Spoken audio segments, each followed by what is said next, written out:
ये कहानी एक ही घर के 3 मर्दों के ऊपर आधारित है जिन्हें अपने ही घर की नौकरानी से प्यार हो जाता है और वो तीनों ही उसके साथ गपागप करने की कोशिश करते हैं। अब वो नौकरानी उन तीनों में से किसको मिलती है, ये हम आज की इस एक्सप्लेनेशन में देखने वाले हैं। आज मैं जिस फिल्म को एक्सप्लेन करने वाला हूँ उसका नाम है मलेशिया और ये फिल्म 1973 में रिलीज हुई थी। मूवी की शुरुआत में हमें एक अमीर आदमी इग्नेशियो की पत्नी मार्गरेटा का फ्यूनरल दिखाया जाता है। अपनी पत्नी की मौत के बाद इग्नेशियो के ऊपर उसके 3 बेटों की जिम्मेदारी आ जाती है, जिसमें सबसे बड़ा बेटा होता है एंटोनियो जो कि 20 साल का होता है। फिर उससे छोटा बेटा नीनो जो कि 16 साल का और लास्ट में सबसे छोटा बेटा एंजियो जो सिर्फ 6 साल का होता है। मार्गरेटा के फ्यूनरल पर उसके कई रिश्तेदार आए होते हैं, पर उन सबको देखकर यही लगता है कि किसी को भी मार्गरेटा के जाने का कोई गम नहीं है। यहाँ तक कि उसके हस्बैंड और बेटों को भी कोई दुख नहीं होता और इग्नेशियो तो सबके सामने झूठा रोने का दिखावा करता है। फिर जब वो सभी लोग फ्यूनरल के बाद वापस अपने घर पर आते हैं तो वो देखते हैं कि उनके घर पर एक खूबसूरत लड़की पहले से ही मौजूद होती है। उस लड़की ने उनके घर की पहले से ही साफ सफाई करके रखी थी और उनके लिए डिनर भी तैयार करके रखा था। लेकिन उन लोगों को खुद भी पता नहीं होता कि ये लड़की कौन है। तो वो लड़की बताती है कि मेरा नाम एंजेला है और मार्गरेटा ने मरने से पहले मुझे इस घर पर काम करने के लिए रखा था और मुझे आज से ही अपना काम शुरू करना था। इसके बाद एंजेला सबको खाना सर्व करती है जिससे उन सभी को बहुत अच्छा लगता है और उनका छोटा बेटा एंजियो तो एंजेला से बहुत जल्दी घुल मिल भी जाता है। और फिर इग्नेशियो भी अपने बेटों के साथ मिलकर ये डिसाइड करता है कि एंजेला अब उनके साथ ही रहेगी। अब काफी दिन बीत जाते हैं और एंजेला सभी घर वालों के साथ घुल मिल जाती है जिससे सभी घर वालों को भी बहुत अच्छा लगता है। यहाँ तक कि इग्नेशियो इतना ज्यादा खुश होता है कि वो अपनी पत्नी की ग्रेव पर जाता है और उसे एंजेला को उनके घर भेजने के लिए थैंक यू बोलता है। अब क्योंकि इग्नेशियो एक बहुत अमीर आदमी होता है तो उसकी पत्नी के फ्यूनरल के बाद एक विधवा औरत जिसका नाम कोरालो था वो इग्नेशियो से नजदीकियां बढ़ाने उसके पास आती है ताकि वो उससे शादी कर सके। लेकिन इग्नेशियो का छोटा बेटा नीनो जिसकी जवानी अभी चरम सीमा पर थी वो कोरालो को गलत जगह पर छूने की कोशिश करता है, पर कोरालो को तो उनके घर जाने का इतना लालच होता है कि वो नीनो को ऐसा करने से नहीं रोकती और उसे सब कुछ करने देती है। इसके अलावा नीनो घर पर एंजेला के लिए रोज एक गुलाब का फूल छोड़ता था। अब एंजेला को ये तो पता नहीं था कि वो कौन है, पर एंजेला को वो फूल देखकर बहुत अच्छा लगता है और वो सोचती है कि घर में कोई तो है जो उसे पसंद करता है। फिर एक दिन जब नीनो अपने दोस्तों के साथ गेम खेल रहा होता है तो उसे चोट लग जाती है। फिर वो अपने घर पर आता है और एंजेला उसकी पट्टी कर देती है। वहाँ पर नीनो एंजेला को बोलता है कि वो ये बात उसके फादर को ना बताए वरना वो उसे बहुत ज्यादा डांटेंगे।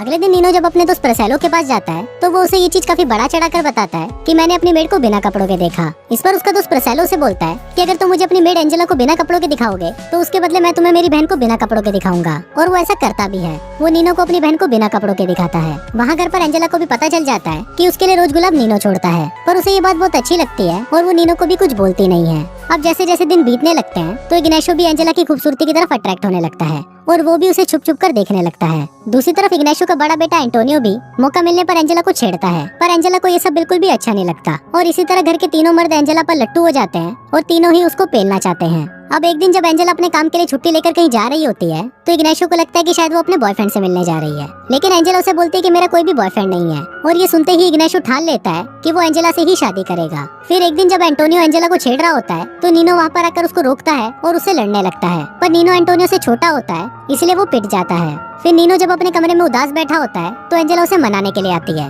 फिर एंजेला नीनो को बोलती है कि मुझे पता है कि मेरे लिए गुलाब तुम ही छोड़ते थे और मुझे ये चीज बहुत ही अच्छी लगती है। फिर उसी रात नीनो देखता है कि एंटोनियो तैयार होकर एंजेला के रूम की तरफ जा रहा होता है। दूसरी तरफ उसके फादर भी तैयार होकर एंजेला के रूम की तरफ जा रहे होते हैं। अब नीनो उन दोनों को किसी तरह रोकना चाहता था, इसलिए उसे एक आइडिया आता है। वो एक पत्थर उठाता है और वो उससे उनके घर के नीचे वाली दुकान का शीशा तोड़ देता है, जिससे उस दुकान का सायरन बजता है और घर के सभी लोग जाग जाते हैं। फिर सुबह जब पुलिस आती है तो वो देखती है कि उनके घर पर तो कोई भी चीज चोरी नहीं हुई, इसलिए इग्नेशियो भी उन्हें चोरी की रिपोर्ट लिखवाने से मना कर देता है। पर वो सोचने लगता है कि कहीं ये काम उसकी मरी हुई पत्नी की भूत का तो नहीं है, और फिर वो अपनी पत्नी की फोटो के सामने जाता है और उसे बोलता है कि तुमने मेरी दुकान का बहुत ही महंगा शीशा फोड़ दिया, मतलब तुम मुझे मरने के बाद भी जीने नहीं दे रही हो। फिर एक दिन जब इग्नेशियो चर्च से वापस आ रहा होता है तो उसे रास्ते में कोरेलो मिलती है और वो उसे कपड़े ड्राई करने के बहाने अपने घर पर बुलाती है। लेकिन घर जाने के बाद इग्नेशियो अपने बेटे नीनो को कोरेलो के घर जाने के लिए बोलता है ताकि वो अकेले में एंजेला से शादी की बात कर सके। फिर जब नीनो कोरेलो के साथ उसके घर पर जा रहा होता है तो उसे रास्ते में उसका दोस्त प्रोसेलो मिल जाता है जो उसे ही ढूंढ रहा होता है। फिर नीनो प्रोसेलो को उसके घर पर वेट करने के लिए बोलता है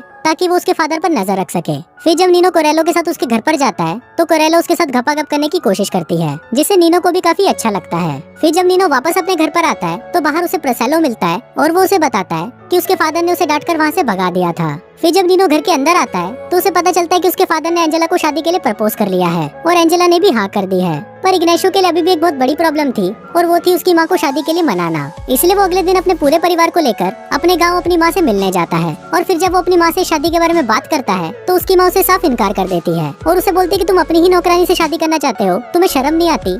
अब उन दोनों की बातें नीनो भी छुपकर सुन रहा होता है और तभी उसे एक आइडिया आता है। फिर वो अपने छोटे भाई एनजीओ के रूम में जाता है जो कि वहाँ पर सो रहा होता है। फिर वो एनजीओ को बोलता है कि वो शादी के लिए मना कर दे और बोले कि उसे सिर्फ उसकी पुरानी माँ ही चाहिए, और वो ये बातें उसके सामने जोर जोर से चिल्लाने लगता है, जिससे एनजीओ भी रोने लगता है। अब एनजीओ का रोना सुनकर सभी लोग उसके पास आ जाते हैं, और फिर जब एंजेला उसको उठाने के लिए उसके पास आती है तो एनजीओ उसे छूने से मना कर देता है और बोलता है कि मुझे सिर्फ मेरी पुरानी माँ ही चाहिए। और उसकी ये बातें सुनकर इग्नाशियो की माँ शादी के और भी खिलाफ हो जाती है, पर एंजेला को ये बात पता चल जाती है कि ये सब नीनो ही कर रहा है, और फिर वो नीनो को बोलती है कि क्या तुम नहीं चाहते कि मैं इस घर में रहूं, और अगर तुम नहीं चाहते तो मैं अभी इस घर से चली जाती हूँ। लेकिन नीनो यहाँ पर चुप रहता है और वो उसे किसी भी बात का जवाब नहीं देता। कुछ दिन बाद नीनो फिर से एनजीओ को वो सब ड्रामा करने के लिए बोलता है, पर एनजीओ उसे मना कर देता है। फिर नीनो खुद ही जोर जोर से चिल्लाने लगता है और बोलता है कि उसके सपने में उसकी माँ आई थी, और उसने बोला कि अगर ये शादी हुई तो इग्नाशियो बर्बाद हो जाएगा। अब ये बात सुनकर इग्नाशियो भी बहुत ज्यादा डर जाता है और उनकी शादी कुछ टाइम के लिए पोस्टपोन्ड हो जाती है। फिर एक दिन जब घर के सभी लोग टीवी देख रहे होते हैं तो नीनो एंजेला को छूने की कोशिश करता है, और एंजेला भी उसे नहीं रोकती।